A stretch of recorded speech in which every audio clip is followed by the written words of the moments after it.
মানে আমরা এতদিন পর্যন্ত এই যে যুদ্ধের প্রায় 1 মাস হতে চললো, এই 1 মাসের মধ্যে আমরা যেটা দেখতে পাচ্ছি সেটা হচ্ছে গিয়ে ইরান, মানে আমেরিকা তো ভেবেছিল যে ইরানে একটা বম্বিং করব, ওদের সুপ্রিম লিডারকে মেরে ফেলবো, সব খতম, কিন্তু সেটা হলো না। ইরান আবার ঘুরে দাঁড়ালো এবং এত মানে বলা যেতে পারে ভারীভাবে আবার আক্রমণ করা শুরু করলো। তাতে করে কিন্তু দেখা যাচ্ছে এখন আমেরিকাই চাইছে যে থাক বাবা, অনেক হয়েছে যুদ্ধ, এবারে আমরা শান্তি চুক্তি করি, শান্তিতে আসি।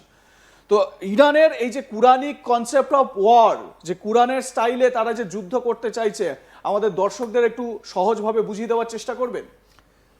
নমস্কার, খুব ভালো আপনি আজকে কুরানিক কনসেপ্টের কথা বলছেন, খুব ভালো লাগছে।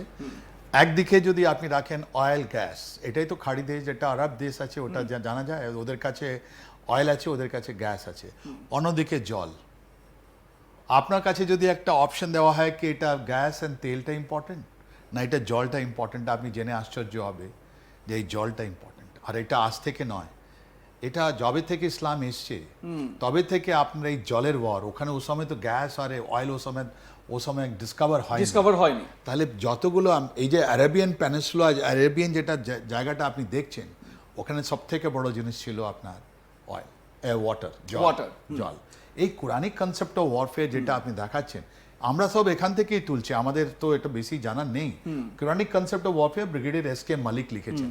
আমরা যদি একটু কন্টেন্টস গুলো দেখি, তাহলে কন্টেন্টস গুলোতেও দেখুন অনেক কিছু এখানে লেখা রয়েছে, যে ইন্ট্রোডাকশন যেটা থাকে, তারপরে historical perspective, the causes of war মানে যুদ্ধের কারণ কি, দ্য অবজেক্ট অফ ওয়ার মানে মানে কি জন্য এই ওয়ার, মানে কোন জায়গাগুলোকে উদ্দেশ্য করে এই war, the nature and dimensions of war, মানে নেচার অ্যান্ড ডাইমেনশনস মানে ওই প্রাচীনকালে যুদ্ধের নেচার, প্রকৃতি কি হবে এবং কত রকম ভাবে যুদ্ধ হতে পারে, সেই ডাইমেনশনগুলোও বলা হচ্ছে। তারপরে বলা হচ্ছে যে দ্য এথিক্স অফ ওয়ার। আমার ঠিক এই জায়গাতেই একটা প্রশ্ন আপনার কাছে, বর্তমানে যে যুদ্ধের মানে পদ্ধতি বা যুদ্ধ আমরা দেখতে পাচ্ছি, মানে এই এথিক্সটা কি মানা হয় যুদ্ধে এই মুহূর্তে? ইয়েস, এথিক্স আছে যে আমরা সিভিলিয়ান মানুষদের আমরা মারবো না, কিন্তু সেটা হচ্ছে আমেরিকা তো স্কুলে বম্বিং করেছে। দেখুন, স্কুলে বম্বিং করেছে, ওটা কেন করেছে, কিভাবে করেছে, এটা তো আমরা এখন বলতে বলবো, কেন ওর ইনভেস্টিগেশন হয়নি। আপনি যদি গাজাটাও দেখেন, 60,000 লোক মারা গেল, হামাস 2,500 লোককে মারলো, কিন্তু ওর ফলে কি হলো, 60,000 থেকে বেশি লোক মারা গেল গাজায়, রাইট? ওটাও এথিক্সের মধ্যে আনে।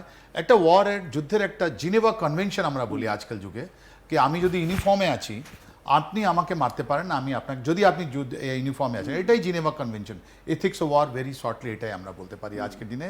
আর যারা জেনেভা কনভেনশন মানছে না, ওরা তার মানে ওদের উপরে একটা, ওই তো নুরেনবার্গ ট্রায়াল যেটা ছিল ওয়ার্ল্ড ওয়ার 2 এর পর, যতগুলো জার্মান জার্নাল ছিলেন ওদের উপরে কেন এটা করা হলো, ওদের বলা হলো কি তোমরা যে এথিক্স অফ ওয়ার যেটা ছিল, তোমরা যে ইনোসেন্ট লোককে, যারা নিরীহ লোক, যারা যুদ্ধের ক্ষেত্রে ছিল না, ওদেরকে তোমরা পুড়িয়ে মরলে, যার মধ্যে জিউস যারা ছিলেন, তাহলে তোমাদের উপরে তো কেস হবে, আর কত লোকের ফাঁসি সাজা হলো, ডেথ সেন্টেন্স হলো। তো এটা এথিক্স অফ ওয়ার। তারপরে আমরা দেখতে পাচ্ছি যে the strategy of war, the conduct of war, the application of Quranic military thought. আমি স্পেসিফিকভাবে এটা আপনার কাছে আসব। তারপর বলা হচ্ছে summary of major conclusions, Quranic references ইত্যাদি, এই সমস্ত কোথায় কি যুদ্ধের বিষয় রয়েছে সেই রেফারেন্স দেওয়া হয়েছে। আমি ঠিক এই জায়গা থেকেই the application of Quranic military thought, এবং আমরা শুরুতেই দেখলাম এইখানে যে হিস্টোরিক্যাল পার্সপেক্টিভ। একটু আমরা তাহলে ইতিহাসের দিকে যাই। ইতিহাসের দিকে যেতে গেলে আমাদের এই কারবালা চত্বরে, কারবালা প্রাঙ্গণে চলে যেতে হবে। এই হচ্ছে গিয়ে কারবালা, এবং এর আশেপাশে আপনি যে জলের কথাও বললেন, দেখুন এইখানে আমরা জলটাও একটু দেখিয়ে দিই আমাদের দর্শকদের। এই হচ্ছে জল, এই একটা নদী ইউফ্রেটস। আপনি মানে কি বলবেন, মানে আমাকে একটু আমাদের দর্শকদের একটু বুঝিয়ে দিন এই কেন হিস্টোরিক্যাল পার্সপেক্টিভটা জরুরি, আমরা যে প্রেজেন্ট ওয়ার এই মুহূর্তে দেখছি ইরানে, একটু আমাদের দর্শকদের বুঝিয়ে দিন। দেখুন, ইসলামের মধ্যে দুটো ফাড় আছে, একটা শিয়া আছে, একটা সুন্নি আছে, রাইট? এই যে ইমাম হুসেন, উনি প্রফেট, হোলি প্রফেট, পবিত্র প্রফেট যিনি ছিলেন, উনি নাতি। আর এই যে কারবালা দেখাচ্ছেন, কত সুন্দরভাবে আপনি কারবালাটা আপনি দেখিয়েছেন এখানে। এই দেখুন কারবালা এখানে আছে, কোনো প্রবলেম নেই, মানুষ দেখতে পাচ্ছে, কারবালা লেখাই আছে, আমি দেখাচ্ছি, হ্যাঁ দেখান। এই কারবালা, কারবালা। আর এই হলো ইউফ্রেটিস নদীটা, হলো ইউফ্রেটিস নদী। এই যে পুরো খাড়ি দেশে আপনি যে আরব দেশে যেটা আছে ও সময় যুদ্ধে হতো জলের কাছাকাছি হতো, রাইট? আর এখানে দুটো নদ আছে। আপনি যদি পুরো যদি দেখাতে পারেন, এখন কারবালা দেখালেন, একজন ইউফ্রেটিস নদীতে দেখালেন, আর একটা নদী আপনার এটা ইরাকে আছে কিন্তু আজকে, হ্যাঁ, এটা কিন্তু ইরাকে আছে। আর এটা সব থেকে পবিত্র জায়গাটা আছে যেখানে 680-তে আপনার ওখানে যুদ্ধ হয়েছে, রাইট? আর যেখানে কেন যুদ্ধটা হলো, ওই যুদ্ধটা হলো জল নিয়ে। কেন যে 3 দিন ধরে ইমাম হুসেন আর ওর যতগুলো লোক ছিল, পরিবারের লোক ছিল, এই ওদেরকে ইউফ্রেটিস যেটা নদ আছে, এই ইউফ্রেটিস নদী যেটা আছে ওখান থেকে ওদেরকে জল তুলতে দেয়নি 3 দিন ধরে। যখন ওদের লোক মরছিল, 3 দিন জল না খেয়ে মরছিল, তখন ইমাম হুসেন আলী এবং তার পরিবারের লোক এবং তার অনুগত যারা ছিলেন, তার মানে জল ও সময় যে ওয়েপন ইস্তেমাল করা হয়েছিল, ওনার যে আগেনস্টে যারা লড়ছিল ওরা জেনে যে গিয়েছিল যদি আমরা এখানে জল এদেরকে না দিয়ে এদের মরে যাবে, এদেরকে বের হতেই হবে। তার মানে জল যেটা যাচ্ছে, এই জল হলো আপনার একটা ওয়েপন।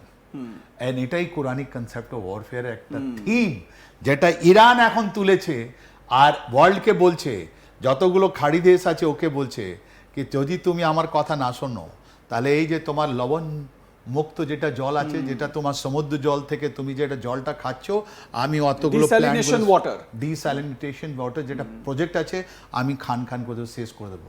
তার মানে এই কোটি কোটি লোক যারা ওখানে আছে, মানে আমরা যদি এই মুহূর্তে ইরান যুদ্ধটা দেখি তাহলে এই ইরানের যুদ্ধটা কিন্তু মানে তেল বা গ্যাসের জন্য নয়, আছে ওটাও আছে, কিন্তু তার থেকেও গুরুত্বপূর্ণ হচ্ছে গিয়ে এই জলের জন্য।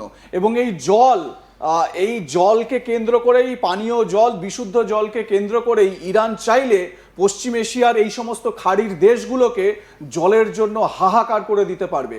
মানে তারা জলের তেষ্টায় একেবারে খতম হয়ে যাবে, এই রকম পরিস্থিতি তৈরি করে দিতে পারবে। আমি কি ভুল বললাম স্যার? আপনি দেখান না, একটা যদি আপনার কাছে ম্যাপ থাকলে, পুরো আরবিয়ান কান্ট্রি যদি ম্যাপ থাকে, আপনি ওটা খুলে দেখিয়ে দিন যে কতগুলো নদ ওখানে আছে। ওই নীল নদী থেকে নিয়ে গিয়ে আপনার ইন্দাস নদী মাঝখানে আপনি যদি দেখেন, ওর মধ্যে তো নদীই নেই বেশি। একটা ইজিপশিয়ানতে আপনি নীল নদী দেখবেন, এই টিগ্রিস এন্ড ইউফ্রেটিস, দেখুন এই দেখুন নীল নদী আপনি দেখিয়ে দিলেন। আর এই পাকিস্তানের দিকে যেটা আপনি করাচি এটা দেখছেন, এখানে এটা হলো ইন্ডাস রিভার। আর এই আফগানিস্তানে এখন কাবুল রিভারও আছে, রাইট?